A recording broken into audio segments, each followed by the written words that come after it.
Alright, what's up everyone, Pathfinder here, and today we have the last perk of the Pathfinder's Guide to Perks, the Survivalist. So here we go.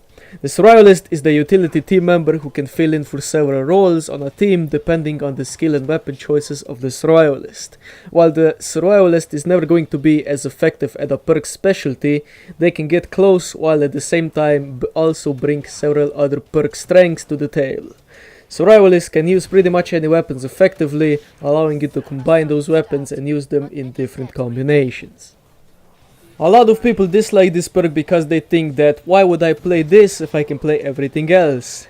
That is true to a degree, but if you think about it, it can be anything you want, but not as good, if that made any sense. Okay, let's say that you're playing a multiplayer game. You're a survivalist and the other players are all different perks. You can see that your teammates aren't doing well and they need a medic. And they also struggle to kill big Zeds. Well, instead of changing into a medic or demolitionist, you can be both with the survivalist. Think of it as a filling a blank type of perk. Remember, you're a jack of all trades and a master of none, which pretty much means you can be any perk you want without the bonuses of that specific perk. The Survivalist is the best starting perk to play because you do well and get XP no matter what weapon you play. If you play multiplayer, you need to look at what perk your team is missing and try and beat that perk. Some people only play the Survivalist just to level it up to 25 and get the achievement, while some adore it and play it more than anything else. I am personally not either of them. I liked the Survivalist when it first came out, but later I just didn't feel like playing it anymore. The perk is fun because you can play with different guns that you otherwise couldn't and still be effective on the battlefield. To about level 10 you will be figuring out what kind of loadouts you will use. I recommend you pick 3 loadouts which depend on the team. And these 3 loadouts consist of a high damage dealing loadout, a team play loadout and a solo/carry your team loadout. The last one is not recommended because everyone will try and kick you as soon as possible. Believe me, they will try, so only use it for solo games. And all of these loadouts require you to change skills up a bit. The high damage dealing loadout should consist of weapons that deal massive amount of damage, like the RPG, the railgun, the 500 Magnum, the Eviscerator, the boomstick, the AA-12 and some other ones. I personally play this all the time and I'm even playing this build in this background replay.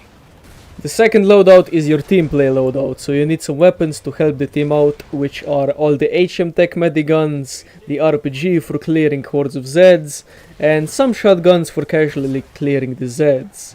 And keep in mind, you level up the Survivalist with whatever weapon you play, so you don't need to just play the medic or the demolition weapons. You can combine them and still get XP.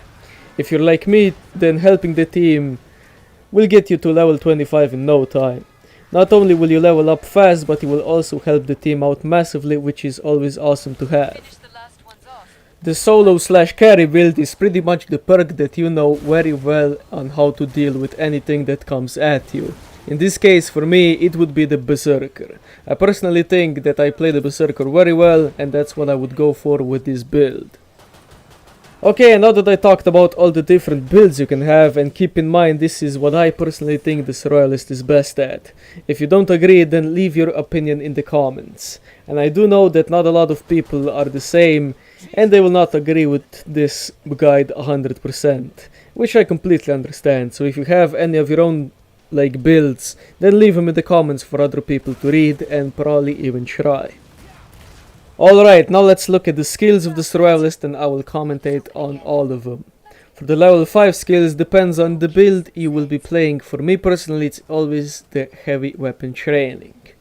For the level 10 skills, if I play my solo build, I pick the melee expert, but if I play any other build, I choose the medic training. Okay, before you reach level 15, you will have the Commando's Grenade. But once you get to level 15, you will be forced to pick between the medic and the Molotov grenade. But in most cases, the better choice is going to be the healing grenade. If you play something that requires you to carry more weight, then feel free to take the weapon harness skill. For the level 20 skills, it's always better to choose the Z-Plosion, because unlike the Demolitionist, this perk can easily die from explosives, especially on higher difficulties. For the level 25 skills, you can't really go wrong with what you choose. I personally always go for the Madman because combine that with faster Z time reload and you just feel the power. Okay, when you play the Survivalist you get some bonuses. You get weapon damage, which is a 0.6% per level, so you get a max of 15% more weapon damage. You also get global damage resistance, which is 1% per level, so you get a max of 25% damage resistance. You also get heavy body armor, which is a 1% per level, so you get a max of 125 armor. You also have the same armor as the SWAT, which means you don't take damage to your HP until you have armor. You also get Z time reload, which is 3% per level, so a max of 75% faster Z time reload. Okay, I probably didn't cover something of importance, but let's just sum the Survivalist up. I already said that the Survivalist is a great starting perk. If you have a tough time playing other perks, then try this one and see what you think. I kind of like how the Survivalist is played. It's a lot different than all the other perks while still being kind of the same. It's not the perk that was first promised, but I don't really mind that much. The perk replaced the martial artist, but they said that the current berserker took the role of the martial artist. I still believe that the Survivalist was just rushed, and I do think that it needs an overhaul, but that's just my opinion. On top of that, Tripwire said that there are going to be more perks. The Survivalist is, along with the Sharpshooter, the most rare perk to see as far as I saw. People, including myself, think that these two perks are not competitive enough.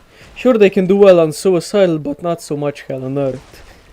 Well, they can if you're an exceptionally good player, but in other cases most people just got the game and they need to level up to 25 first and then they can start to play Hell on Earth. And those people are rare. So yeah, let me know what you guys think of the Survivalist in the comments.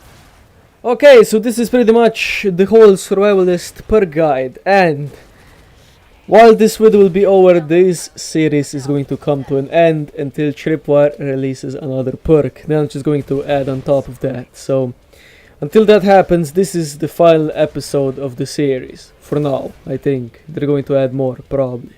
I mean, I'm quite sure they're going to add more, because I think I heard someone say that on their live stream, but I'm not quite sure anymore. So yeah.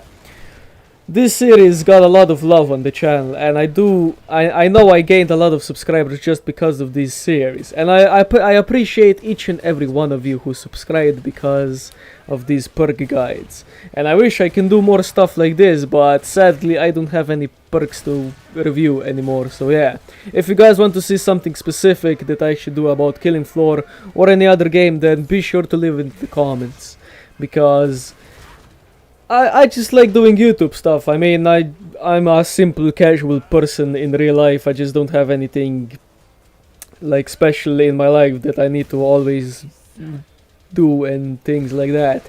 I mean, there is school, but you know, school is just like a piece of shit, but I don't have anything to do in my life. So if you guys, I mean, I just play games all day. That's why I'm doing like YouTube and stuff, because at least I can share my like, how should I say this? I can share like my experiences that I get in the games with the internet, you know. It's like it's a good feeling just doing something and just sharing it with other people to enjoy. So yeah, you guys been really supporting the channel lately, and I appreciate each and every one of you.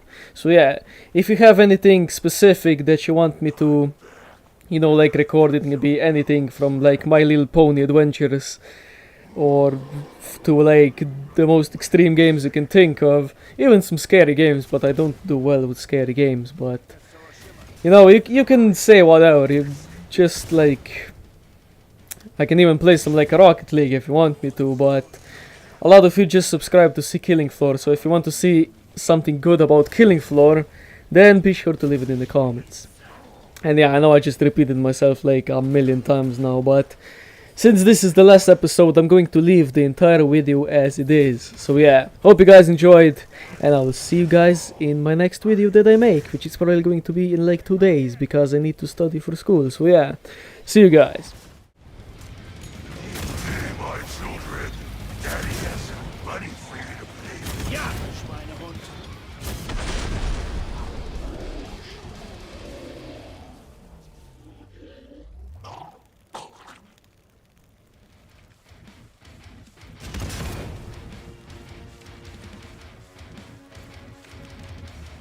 I'll be 12 years old.